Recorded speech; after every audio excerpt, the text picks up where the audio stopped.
Aloha, everyone, and thank you so much for tuning in for another episode of Trauma Recovery University. I'm your host, Athena Moberg, and with me I have my incredible co-host, Bobby Parrish, of course. And tonight's topic is what to do when your child reports abuse.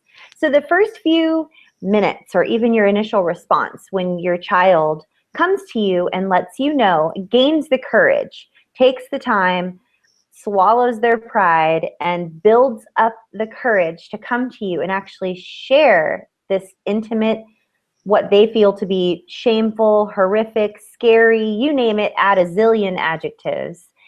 And then they come to you and they finally disclose it. And children are already hardwired to want their parents' approval. So in this moment, they not only do they want your approval and your support, but they need you to accept them and believe them and love them and help them. And we are going to dive in and pull apart all of these different pieces of what it looks like when our children come to us and report to us that they have been abused, and the different responses we can give, some helpful tips and strategies that will help you feel better and do something excellent today. Not in 30 years after you go through therapy, but something you can actually apply that's immediately applicable today. So that's what we're going to discuss. I'm going to hand this over to Bobby in just a moment. But first, I want to welcome you if you are tuning in on a podcast platform such as iTunes or Stitcher or Spreaker, SoundCloud, iHeartRadio, or even if you happen to be listening to us on somewhere else. If you're listening to us or watching us anywhere but traumarecoveryuniversity.com, head on over to traumarecoveryuniversity.com and just send us a little note. Let us know you were here. You can interact with us live every single Monday at 6 p.m. Pacific and 9 p.m. Eastern by using the hashtag on Twitter, no more shame. Hashtag no more shame.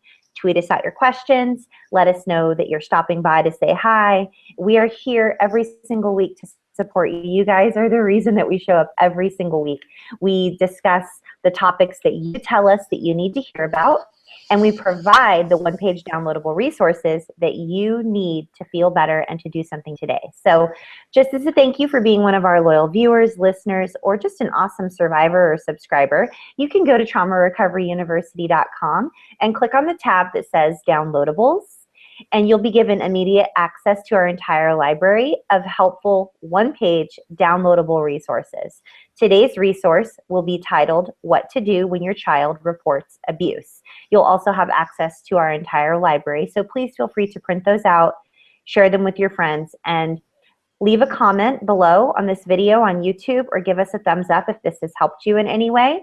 We are grateful for you, and without further ado, I'm just going to turn it over to my amazing partner, Bobby Parrish, and she's going to tell us about some public service announcements.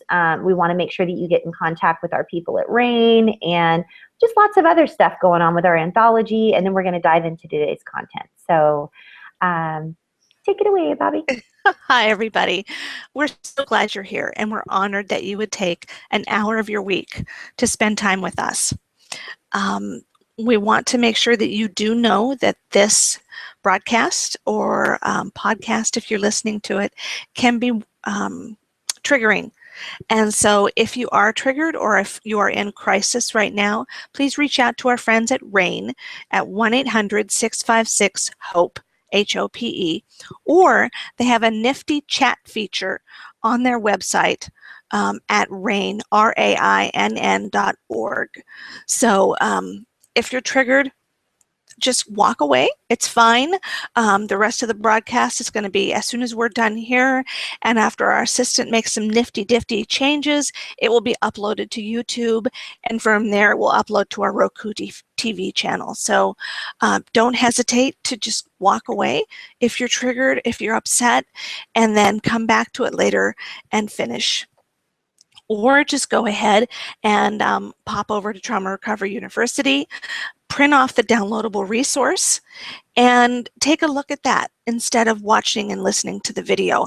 I think that sometimes the aspect of hearing and seeing something makes a trigger even stronger than if we're simply reading something. So lots of resources for you, and absolutely no reason that you should subject yourself to feeling triggered. Also want to let you know about our books that are coming out this year. We are right now in the process of evaluating all of the submissions that came in for our second annual No More Shame anthology project. We accepted submissions up until the beginning of June, and now we're looking through them, sifting through them. Our publisher this year is Booktrope out of Seattle, and we're so excited to be working with them. And they will be publishing our anthology in November. So look now to support and be aware of No More Shame November, which is the advocacy portion of our business. There's Trauma Recovery University, and one part of Trauma Recovery University is the No More Shame Project. And the No More Shame Project is what shares awareness for childhood sexual abuse and also advocates for child sexual abuse survivors to get the care that they need in order to recover. So look for more announcements about that. And then pretty soon we will be announcing how we can accept submissions for next year's anthology. Every year we've started accepting submissions a little bit earlier, and it has worked really well. So we're going to keep doing that. I think on the website you can now go and download the button or the icon for No More Shame November 15. Is that right, Athena? Oh yeah. Oh yeah, it's ready. And it's under Pinnables? I believe it's under Pinnables, buttons and Pinnables. Yeah, Yes. buttons and Pinnables. Yes. And real quick, I wanted to welcome for the very first time, one of our new viewers, and her name is Jacqueline. Hi, Jacqueline. Hi, Jacqueline. Aloha. I'm in Maui, Hawaii, and Bobby is in Dallas, Texas. And we also have with us Jack and hopefully Simi. Aloha. And Melissa's here, of course. And we have Matt. Hi, Matt. Oh, hi, Matt. For the second week in a row, we're so excited that you're here with us. So if you all are listening or viewing anytime besides right now live, then join us live sometime and interact with us by using the hashtag No More Shame. And hey, Bobby, Jack says that he is a little unclear about today's topic. So okay. Maybe I didn't explain it properly. You can help. Maybe you can explain it differently. Last week we talked about how, as a partner or a spouse, we can support someone, our partner, if they are a survivor. Today is more about when we're a parent. And although this cannot be applied in many ways to any parent, what we're specifically talking about here are survivors who are parents. What do they do when their child comes to them and tells them that they have been abused? It's a hard moment. I mean, it's a hard, devastating, heartbreaking moment for any parent. But I think that for survivors, it is a blow to the gut that you don't get over for a long time. Because as survivors, for most of us, one of our primary wishes is to break the cycle, because many of us come from an intergenerational cycle of abuse. And we've done the hangout on that. Go back and take a look at that. It's very powerful. When you talk to survivors, I can't tell you, it is the exception to the rule when I talk to a survivor who does not have an intergenerational cycle of abuse. So those of us who have lived through that, whose parents were abused, whose grandparents were abused, and they turn and in their pain and their dysfunction abuse their own child, I know that for many of us, our goal is to make that stop with us. This is it. It's done. I am not abusing my child. I will not allow my partner, my grandfather, my uncle to abuse my child. It's done. It stops here. And then when we find out that it didn't stop, that everything that we did, we educated our child on body safety. We talked about no secrets in our house, only surprises. Surprises are okay. Surprise presents, surprise birthday parties, good, great, love them. Secrets, no, no secrets ever. And we have open and honest discussions with our children about sexuality, about abuse, about touching, about consent, because this isn't just about a young child who was perhaps molested by a babysitter. Maybe this is your 15-year-old daughter who goes to a party, and whether she understands that it's wise or not, she has a drink. And some fellow has put something in that drink, or she has so much to drink that she isn't thinking clearly, and boom, a fellow takes advantage of her and rapes her. So it's not just, we're not talking about just the stereotypical abuse scenario that all of us think about in terms of, someone molesting, raping, violating our child. We're also talking about our teenage children, our children in their young 20s, when they're out in the dating world, when they're out socializing, and all the horrible stuff that can go on out there that some of the society has not even decided yet that they're going to acknowledge as sexual abuse. So that's kind of the angle that we want to talk about tonight, is what do we as parents who are survivors do when our child comes to us and says, Mom, Dad, I've been sexually abused. Does that help, Jack? Tweet us. Let us know if that helps. Yeah. Let us know if that helps you, Jack. I want to touch on something you just said, Bobby. So when I experienced date rape, when I was in my 20s, had I turned 30 yet? I don't even think I had turned 30 yet. I was in my 20s. And I hadn't gone out on any dates really, because I was just focusing on being a mom. And I got asked out on a date, and I think I remember telling you this story, yes. Bobby. Mm-hmm. But when I experienced the date rape situation, I felt I woke up to find myself on the floor of my place. My son was away, staying the night at his friend's house, and he was, he was going to a baseball game or something the next day. So I woke up that morning knowing that my son wasn't going to be home until later on in the afternoon. And I felt like it was all my fault. I just woke up and felt like it was all my fault. I didn't feel like I could tell anyone. I didn't feel like I could call someone, tell someone. And this is before I started having all the memories of being sexually abused as a child. So of course there were triggers that I didn't know were triggers. But if I had reached out to my mom or to my dad, I don't know that I would have been well received. I mean, I even remember going to my cousin Shiloh's house that day. I drove all the way down like an hour to her house to go hang out, like in Temecula. And I don't even remember if I told her. I just wanted to drive as far away as I could possibly get from where it happened. And I couldn't get far enough away from myself, because this is where it happened right here. Right. So parents, create a safe place for your kids to come and tell you if anything bad ever happens to them. This is why we do this broadcast. We're talking about the tough subjects. Parents, there is a chance that someday your kids, it's not always going to be like a situation when I had a family member come to me when they were 8 years old and sob into me, and I laid down on the bathroom floor and just let them sob into me, telling me that something had happened when they were visiting a family member's house, and there was a party going on, and this person that was at the party had a child, and the child was older than this child, and made them do something to them, made them, give them oral sex or touch them or whatever it was. That was a horrible situation. That was a little child. It's not always going to be that.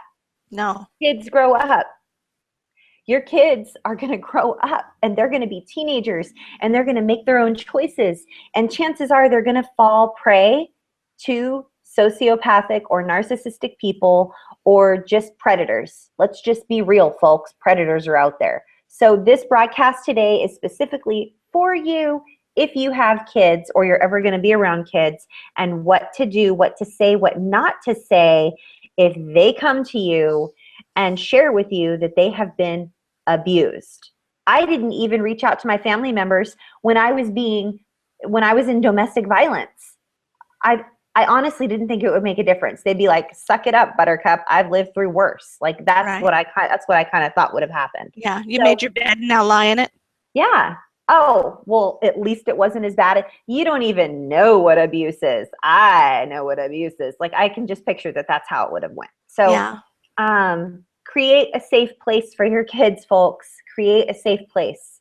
Be the safe haven that those children are given to you on loan as a gift, as a love gift. Treat it as such. Treat it as a precious gift and be that place of refuge for them. That's our broadcast in a nutshell. You may now tune out. Just kidding.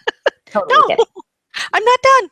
I'm just kidding. Totally kidding. Don't listen to me. Just listen to Bobby. Just don't even listen to me. It's okay. Unfortunately, statistics work against us as hard as all of us will try. And I know that if you're tuning into this, chances are we're preaching to the choir. But even if you get a little bit of information from tonight, we're going to hit it hard anyway. 1 in 4 girls, 1 in 6 boys is sexually assaulted by the time they're 18 years old. And that could just as easily be your 7-year-old son who is molested by his coach as it can be your 14-year-old daughter who is sexually assaulted, by her first boyfriend. So have an open mind. Do everything that you can do to prevent this. Talk to your children about body safety. Be that safe, open harbor.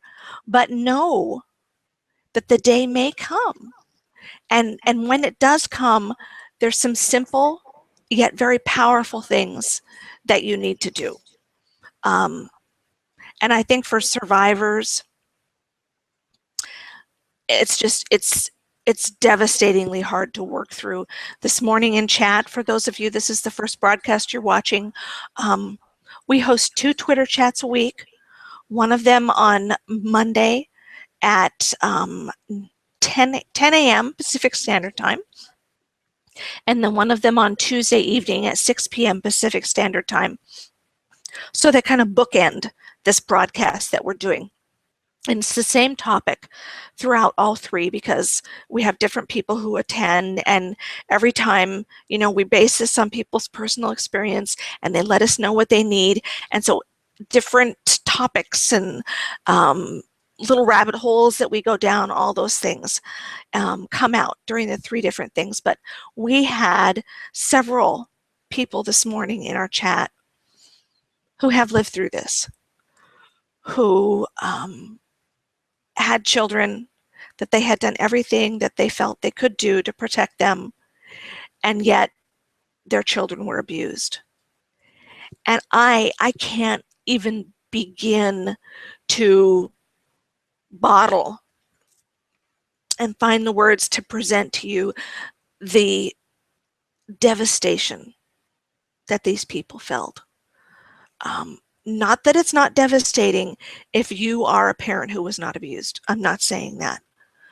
But when you're a survivor and you went through hell to recover, you went through hell while you were being abused, you know what it's like. And you know what might be ahead for that child. You feel like you failed your child. You're incredibly shamed. It's just heartbreaking even to watch these people talk about how they feel now, some of them years after that report. They still devastated. So we don't take this topic lightly at all. It is hard. And so survivors, when your child reports to you that they've been abused, you need to do 2 things. You need to take care of your child, and you need to take care of yourself. Don't forget either one of those, because your child being abused has to be one of the most horrific triggers you will probably ever experience in your lifetime. And if you don't take care of yourself, you will not be able to take care of your child. It's the same concept when the masks drop from the ceiling in the airplane. You know, put your mask on first, or else you won't be conscious to be able to help your child. So, Ooh. what are people saying? Well, got a little bit of a sidebar conversation going on. Oh. This always leads to other topics. Our topic always leads to deeper down the rabbit hole, which is why we love for you guys to tune in live. So thank you for your contribution, you guys that are tweeting right now. We have a situation where someone that is watching right now is not necessarily a parent, but their parent was actually molested by her father, if I'm getting it correct. And just the conversation of how that all transpired. And then Jack actually wanted to know if the advice that we're giving could be extended to friends. So I believe that this advice could be extended to friends. The advice that we're giving you right now, I believe, is a bridge to cross over between you and anyone that has been abused, that finds the courage to share with you that they were abused. The one page that we're about ready to share with you is comprehensive. It is filled with content, and there are action items of non-negotiables, very easily spelled out for you, of the things you should do and the things you shouldn't do, and the consequences and the benefits of those things. So I wanted to respond to Melissa. She wanted to know how I'm doing. I'm doing really good. I'm doing better than I was a couple weeks ago when I was crying. And I've had a little bit of a weepy weekend. I lost my dad exactly 4 months ago. So it's been pretty emotional 4-month roller coaster. And these things, you never really arrive. But thank you for asking how I'm doing, Melissa. You're so awesome. I just love you. If y'all are not following Melissa Wilson on Twitter, you need to be. She has a podcast called The Grass Gets Greener, and it's for bully survivors. And bullying, you guys, is one of the most horrific forms of abuse. So check out Melissa Wilson. Shout out. And Jacqueline is tweeting out. Oh my goodness. She says her family, the abuse in her family is intergenerational. There was silence. Nothing was discussed. Nobody got help. She left the family. Girlfriend, that is what happened with me. I do not really keep in contact with my family, and the contact I do have has to be with very, very, very healthy boundaries asserted and maintained, and we do not discuss anything that went on, because of course it never happened. There's like a fantasy land that I actually lived in, and I'm just making it all up, of course. So you delusional little princess, you. Yeah, I'm actually thinking about, I was, okay, Jacqueline, girl, this is for you. I was innocently on Facebook the other day, and I was saying hi to my aunt that lives in Texas. Bobby, I forgot she moved to Texas from Colorado. Now I have an excuse to come to Texas. So anyhow, I volunteer in suicide prevention, and I had suicide has touched my family through one of my family members who actually committed suicide. Anyhow, long story short, I was on Facebook and I was saying hi to my aunt, and in her photos, you know how on Facebook there's a little button that says photos and there's like one picture there? It's not all the pictures, it's just one picture. Guess who I saw in her picture? The awesome uncle who robbed me of all of my innocence and molested me when I was 4 or 5. Yeah, I was like, I really needed that today. Awesome. So yeah, he molested me. He was molested by people in our family also. My aunt that I was talking about, that I was actually going to be, contacting and saying hi to, she was molested by my grandfather, or she was raped by my grandfather, actually. I believe she was a little bit older, and that was her stepdad. It wasn't her dad, biological dad. Anyway, intergenerational on top of intergenerational on top of intergenerational. And I am happy and proud to say that I never abused my son. So yeah, broke the cycle. Now, did my son experience other situations from other family members? And did we have a lot of codependency and like just not a lot of boundaries? Yeah, I definitely wasn't a perfect parent. That's a whole nother broadcast. But Jacqueline, thank you for sharing and being so brave to tweet out. And Jack, we look forward to hear. Oh my goodness. Jack's talking about, okay, I haven't read it all yet, but there's a lot of talk going on right now. So I'm going to read some tweets while you pull up our one page, Bobby. Okay. And I just want to thank everybody for being brave enough to join us live and to tweet out and hit the like button or share this video with your friends. It helps us to be able to continue to do this for free. Yep. And I just want to share for a minute why. There's two reasons that we really want to talk about this topic. One is because their kids deserve it. You know, every child who's ever abused deserves to have a positive, affirming, compassionate response to their report. And the second thing is that many of us who are survivors, many in our community of some 15,000 survivors that watch us on our broadcasts, engage with us on Twitter, are in our support groups on Facebook, had horrible experiences when they reported their abuse. Either they weren't believed, or they were shamed, or they were dismissed, or they were minimized, or they were punished, or sometimes things got to the judicial system and they were denied justice. And when you have, I mean, being sexually assaulted is awful. But then when you go to report that sexual assault to someone that you trust enough to say something to, and they shame you, or they verbally or physically smack you upside the head, that can be just as traumatic as the abuse. And for many of us in this community, we have to deal with the trauma behind not only our abuse, but the trauma behind the fact that we were not supported by our families, or perhaps we were not supported by the legal system that we went to.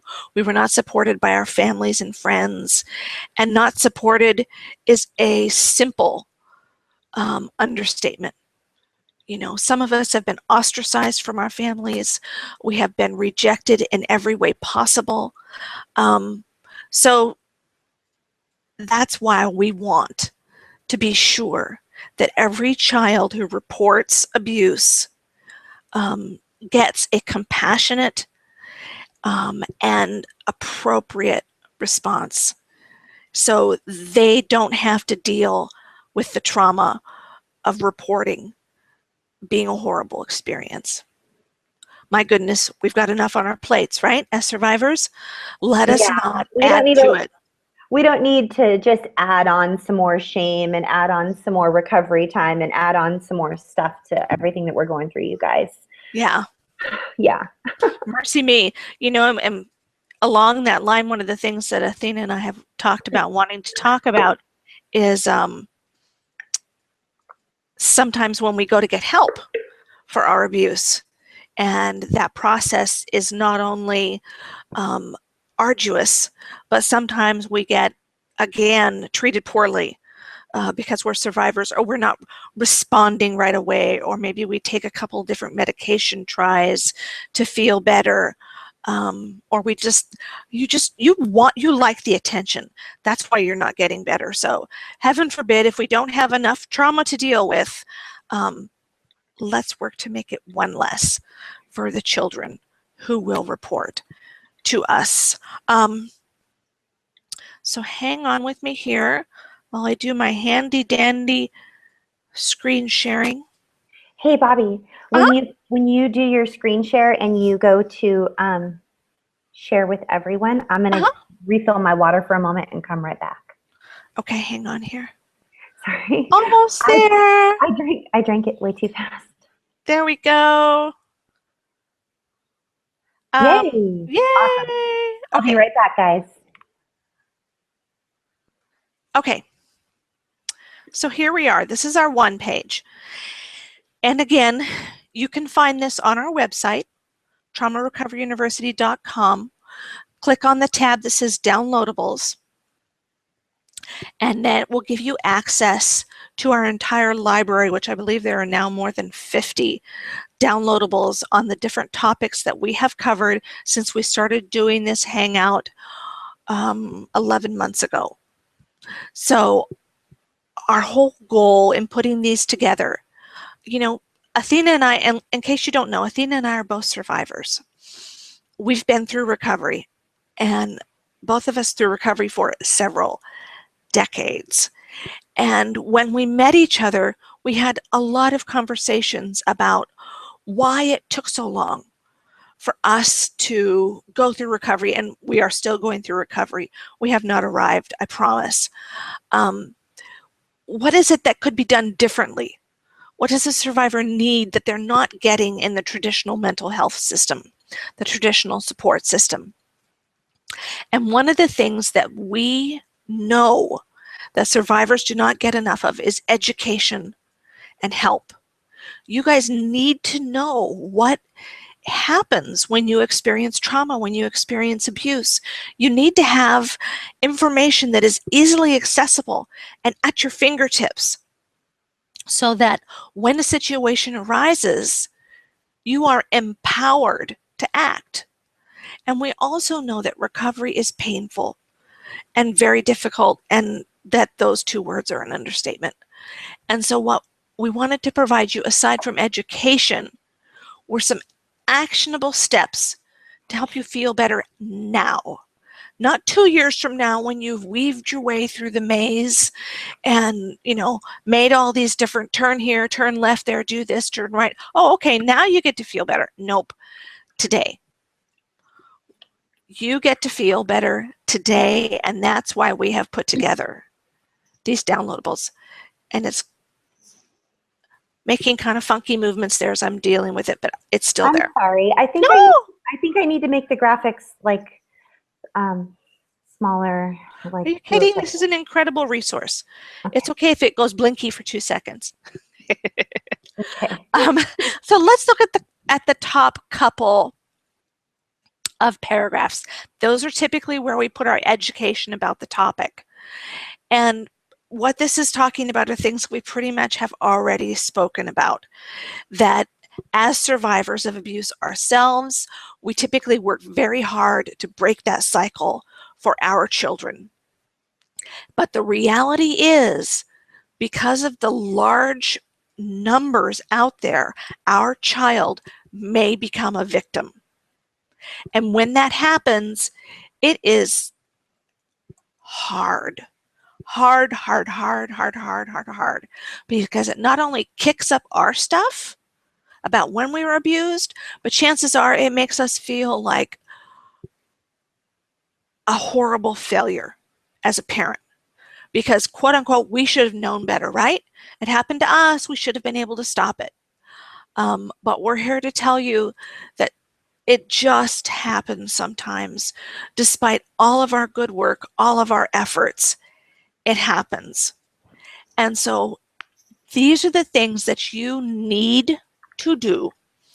You know, Athena and I are both, I just want to stop right here and say this. Athena and I are both huge proponents of you being in control of your recovery. We give you ideas, we give you tips, we give you strategies. You will very, very rarely hear us say, you must do this. Everybody's different. And we both strongly believe that you have within you the knowledge of what you need for your unique journey. But I am going to stand up today and say this is a must. These steps that we're going to talk about, they are musts.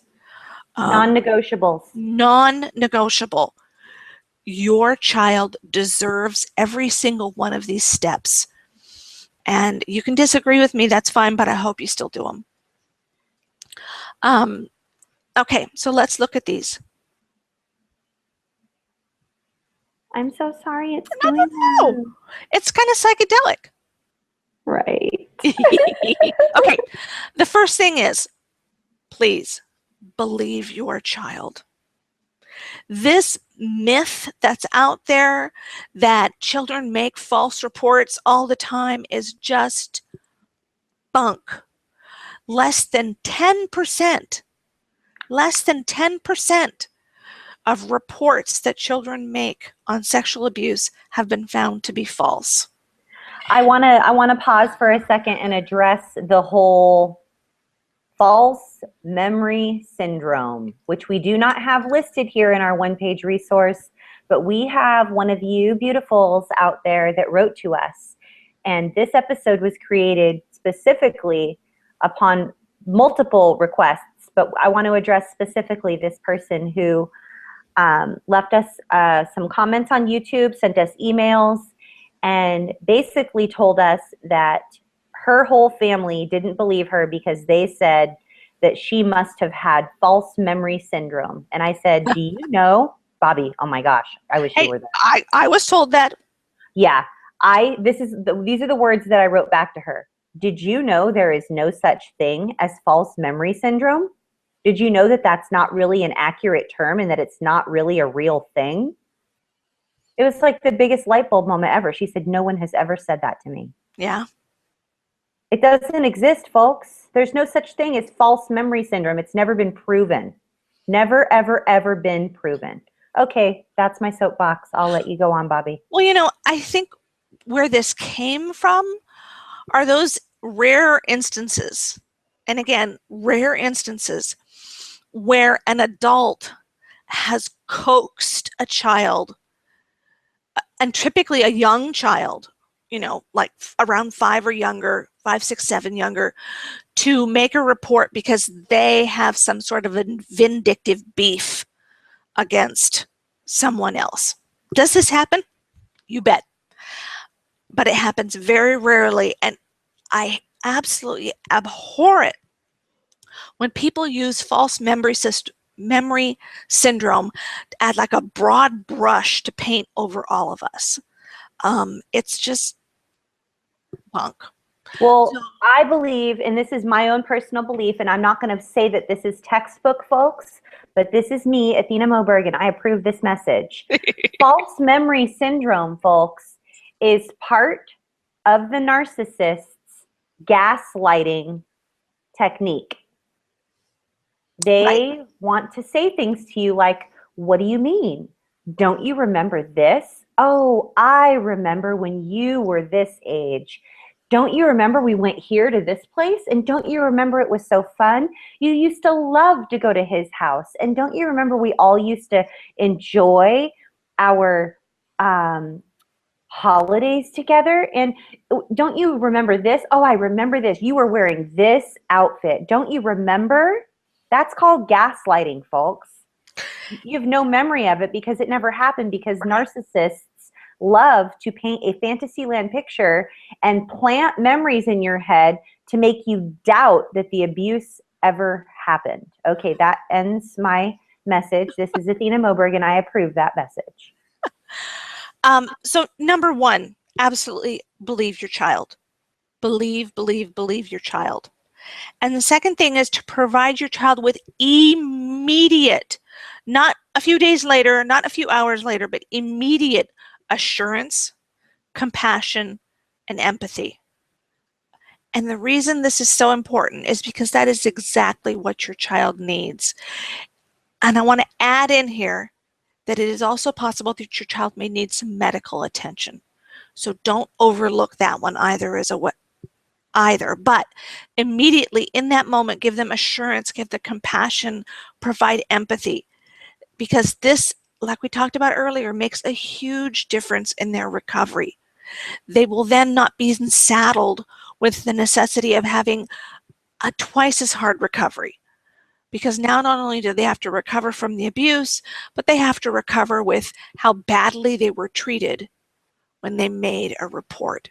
And we talked about this a little bit in chat today, but I want to tell you what it does to someone when you deny them, when you tell them they're not truthful, or you tell them that they're making it up, or you tell them that, oh, it's okay, you know, don't worry about it. He really loves you. He drinks sometimes, and I'll tell him to knock it off. I'll tell you what that tells a child is that tells a child they're not worth protecting. And if you want a way to undercut a child's self-worth and a child's belief in themselves for the rest of their life without some significant intervention, do that. Tell a child when they're small, they're not worth protecting. Tell them, by doing that, you're telling them that it was okay that they were abused. Because I assure you that will create problems for a lifetime unless that child gets help. I agree. The next thing, so I'm so passionate about some of these, and so I'm passionate about this one too. It's so hard because you guys, a lot of these things that we're telling you, these are the things that were done to us, and so that's why we're so passionate about them. Hello. Yeah. And that have been done to our community. Yeah. People that we talk to every day. The third thing is to immediately put into place protective measures if necessary so that your child's abuser has zero further contact with him or her. This is key. And I don't mean just, okay, your child was abused by their soccer coach. I'm not saying just never let your child be alone with their soccer coach again.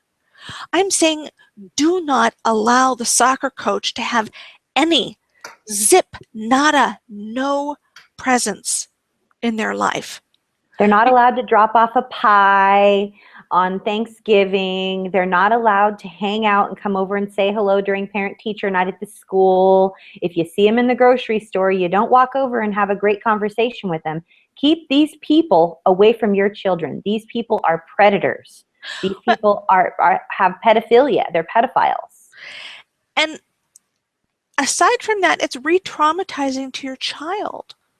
When your child sees that person, I guarantee to you that they're triggered. And then worse, if your child sees that person and there have been no negative consequences for that person about what they did, what a weird mixed up message that sends to your kiddo, right? That they did a horrible thing to you, but nothing's happened to them. Is it going to disrupt your life? Yep, it is. You might have to go to a different grocery store. You might have to not go to that particular park anymore. But it's crucial, people. It's absolutely crucial. It's not just about physically protecting your child from being abused again. It's about protecting your child from further emotional trauma. Okay, number 4. Immediately take your child to a licensed mental health professional for a psychological assessment. Oops. That's okay. That's okay.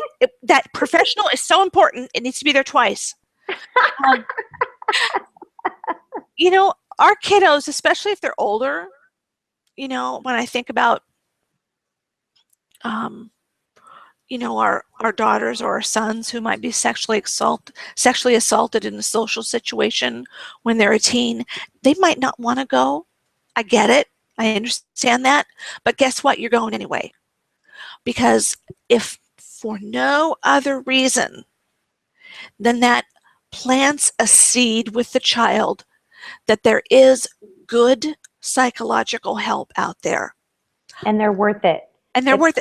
It plants a seed, letting them know that they're worth telling the truth. They're worth receiving care.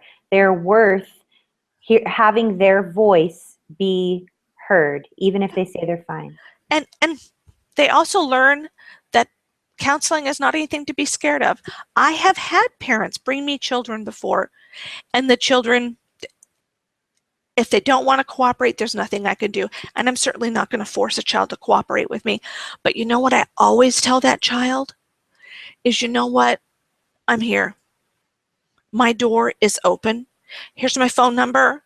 Here's my email. Here's my Twitter handle. If you want to reach out 3 or 4 months from now, if you want to reach out 2 or 3 years from now, I'll be here. So just know that I understand and I respect right now that you're saying that you're okay. But if you're ever not okay, I am here. That is so important for a child to hear. They want to talk to their parents. Of course, they want to talk to their parents, but there might be some aspects of their assault or their abuse that they do not want to talk to their parents about. And it's important, it's vital that we give them another avenue. And it's also vital that we have someone else, a third party, sit down with them and let us know if they see some serious consequences to the assault that need to be worked through in some counseling time. I'm going to move down here. There's only a few more. The next one, and this is hard. Oh, wow, this is so hard for us who are survivors. Try to moderate your emotional reaction to your child's report. If you become extremely distressed, your child is going to shift from reporting their abuse and talking openly and honestly about it to being worried about your welfare, and they're going to shift out of that role, and they might even shift more into a parenting role to take care of you. Kids don't want to upset their parents. They just don't. This happens a lot with enmeshed relationships and single parent relationships, father, daughter, mother, son specifically. There's a lot of enmeshment and codependency. The child, if there's no other parent in the home, automatically rises up to want to take the place of someone, knowing instinctively that you need help. And so that comes into play even more for single parents than it does for parents that are co-parenting in the same home. So just be mindful, you guys. Be mindful that your child is very emotionally intuitive and connected to you, and they want more than anything in the whole wide world for you to be okay. That's their primary concern. And it's the opposite of the way it should be, but that's just the way their little minds are wired if there's any codependency or enmeshment going on. I know that in that moment when you hear those things, the last thing in the world you want is to moderate your emotions. But please try. And if you can't, try and find another adult, another understanding, loving adult somewhere near you who can come and sit down with you with that child at the same time.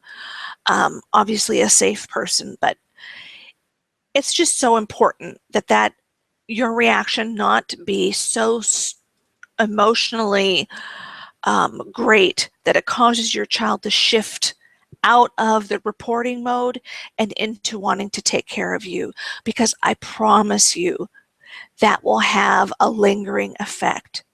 And your child may not want to talk to you about these issues again, or heaven forbid, if it happens again, they may say, I can't go talk to my mom about it. She got so upset the last time. I can't talk to my dad about this. I mean, he kept saying that all he wanted to do was, get a baseball bat and bash the guy's head in. I can't have that. I can't have that. The whole focus at this moment needs to be on your child. Now, that doesn't mean, and I'm going to bump down to this bottom that's in large bold print down here, as survivors, it's important that you receive support and help during this time too. So that doesn't mean that you're not allowed to express your feelings. It doesn't mean that you have to stuff that stuff. It just means you have to find a healthy, supportive resource to do that the place and time to do it is not in front of your child. This last one that I put up here comes a little bit from my own experience and my own story. And it says, respect your child's right to tell their own story on their own terms. Some families, for some reason, I think Athena hit on it a little bit when they're talking about enmeshment. When something happens within the family, within 25 minutes, everybody and their dog knows about it. Or, you're sitting down around the Thanksgiving table, and for some reason, the family has to haul out every difficult, humiliating, and entertaining topic that they can find. Yeah, that happens to me, even to this day. Our children own their story. They own their story of abuse. We have none, not a right to take that away from them and to share their story with other people without their permission. Okay, now maybe if they're 5 or 6 years old, there may be people that we need to talk to about that. If they're having problems, we might need to let their teacher know. We certainly might need to talk to a counselor, talk to their physician. We need to talk to their babysitter, their daycare provider. But that doesn't mean that your child's sexual abuse needs to be the discussion around the Thanksgiving table. It doesn't need to be in the family Christmas letter, especially if your child is older. If they're in their teens, young 20s, wow, no, respect their right to tell their story when and if they're ready.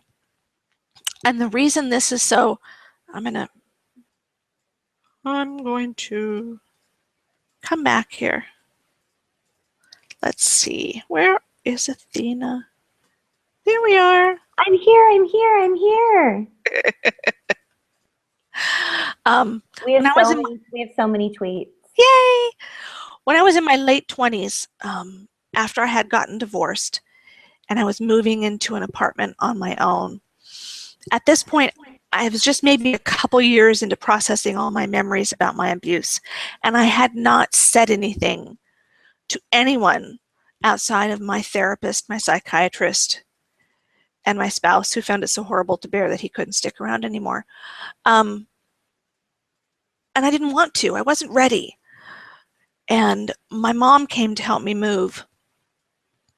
And I was at work, and I got this hysterical phone call from her because she had unpacked a box of mine that contained some of my journals. And she sat down and read them.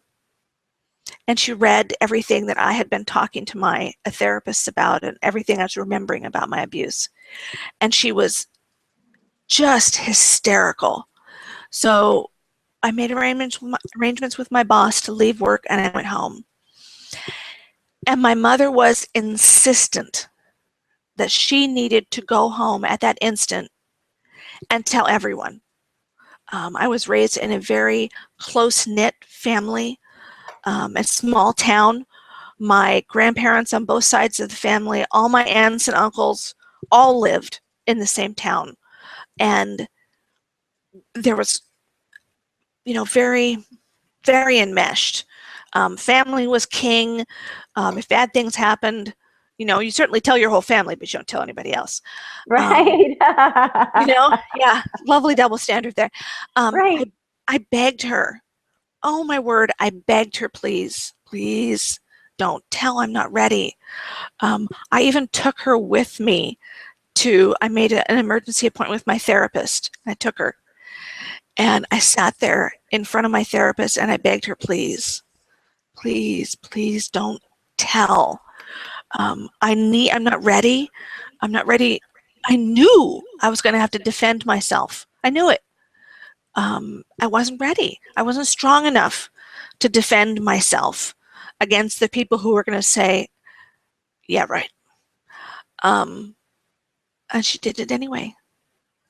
And in that moment, I had two choices. I could either defend myself against a family who very much did not want to believe that one of their primary members was a pedophile, versus, me, a 20-something young woman who was known to have psychiatric issues because I had started having depression. I'd already had one stay in the psychiatric ward. And I was divorced, horror of all horrors, good Catholic family, we don't do that. Who the heck do you think the family chose? They're not going to throw out the guy who's got the good firm seat at the Thanksgiving table, at the adult table nonetheless, who's been there for 20 some years. They're going to throw me out. And that's exactly what happened. And I had my choice. I could try and defend myself, or I could just walk away. And I didn't have anything, I didn't have it in me to defend myself. So I walked away. And I haven't seen or talked to so many of those people since then. And I know that they resented the fact that I upset the family system. I upset the apple cart. I should have just kept my mouth shut and endured. And that's so painful, Bobby. I'm so sorry that you went through that. Well, it's why I'm so strong about, why I'm so vehement and passionate about survivors having their stories, their story, and you don't take it from them, and you don't tell other people about it. And you certainly never put a survivor in the position where you're pitting them against their family. But if your child is abused, allow them to have their story. Don't take it from them. Don't share it with anyone other than who is absolutely necessary that it be shared with. And your beautician doing your hair, nope, not one of those people. So just be mindful. I know that sometimes we think of our children as children, little bitty children, and we never let them grow up in our eyes. And so we think they have to somehow take care of them. And in some weird, contorted way, I think my mother thought she was taking care of me. But oh, so not true. So that's the end of our one page. With that note down on the bottom, if you're a survivor, and that's who we're talking to tonight, make sure and get the help and the support that you need.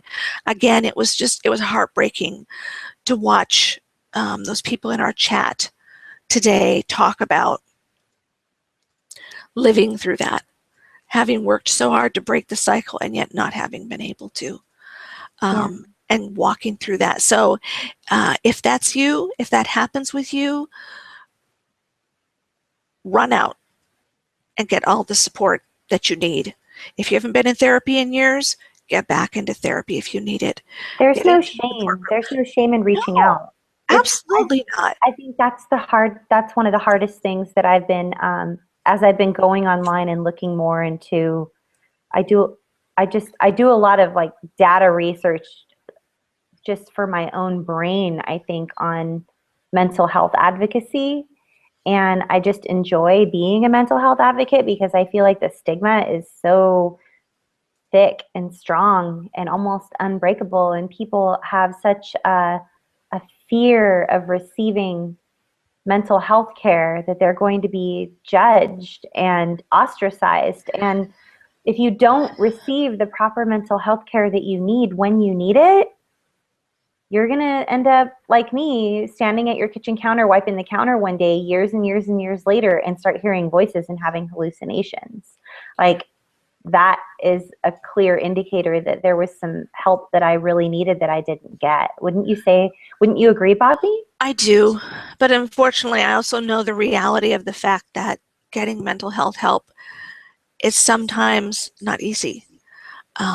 We have people in our community that live out in the middle of Timbuktu, where getting a trauma-informed therapist is like, asking for like winning the lottery. Yeah, you're going to win the lottery faster than you're going to get trauma-informed therapy, or you've tried to get help, and like we talked about a little bit earlier in the broadcast, the kind of help you've gotten has been horrible and even more traumatizing. Subpar at best. Subpar at best, that's right. So we get it, we understand, and I think the safest inlet or gateway to your getting help is pretty much always going to be a survivor community. And I promise you that within those communities, they know who the good providers are. If there aren't providers in your area, they know the places to go online to get help and support that is non-judgmental. and compassionate and encouraging. So, Hey, Bobby. Did I cut you off in the middle no, of no, your no. thought? I was just going to say, if in doubt, always go to your survivor communities. I think they're going to be one of your best resources. And if you don't have a survivor community, because this is something that is new to you, all you have to do is go to traumarecoveryuniversity.com and click on the little tab that says contact us anywhere all over the website. I think I have 3 or 4 of them on there. And just reach out and let us know that you need help. And what I was going to say, Bobby, is we got a tweet from someone while you were sharing the one page. And it's a new person that I don't think that we've ever said hello to before live. So I wanted to say thank you to Taxpayer. And Taxpayer says, my daughter's BFF told her, and then my daughter told me, and we called the police, and the perpetrator is now doing 13 to life. Yeah. So, you know what? And my response was simple, and that was just, I'm so happy that you believed her and supported her. Because just believing your child or whoever it is that comes to you and supporting them and helping them get the support they need or helping them go through this process, that's more than so many people get, you guys. And oh, Bobby, remember I was saying, I can't remember. I was saying I can't remember the topics that were suggested to us by the emails and the tweets and the private messages I got. And we were going to do self-care. And then the other topic was when you're abused by your abuser as an adult. Yes, when you're abused by your abuser as an adult, like when your abuser continues to abuse you, maybe not the same, like maybe not sexually, but they're still in contact with you, or it could be sexually, you just never know. But I remembered the other topic that was a big, big, big one that was recommended. It is survivors and suicide. Oh, right. Yes. So we have these things on deck for you folks. We look forward to connecting with you online. Reach out to us on Facebook. Bobby is at Bobby Parish Coaching and Consulting on Facebook, and I'm just at Athena Moberg fan page. You can also friend us. We want to be your friends. It would be awesome. And I'm at Dawn Athena Moberg, Facebook.com/Dawn Athena Moberg, and Barry and Bobby is Facebook.com/Bobby L. Parish or Bobby Parish? Parish, just Bobby Parish. The only place I have to be Bobby L. Parish is on Gmail because someone took my name. I know, right? So, but you can always email Bobby also at bobbylparish@gmail.com. You can email me at athena@athenamoberg.com, or you can always, always, always reach both of us at nomoreshameproject@gmail.com. We love getting your correspondence, and we have all these topics on deck, and you are the reason we show up every single week. And I know that we are about 4 minutes over time right now, so we want to be respectful of your time, and thank you for being here with us at Trauma Recovery University, where we always give you healthy, informed trauma recovery because you deserve it. Absolutely. Bye, everybody. Good night.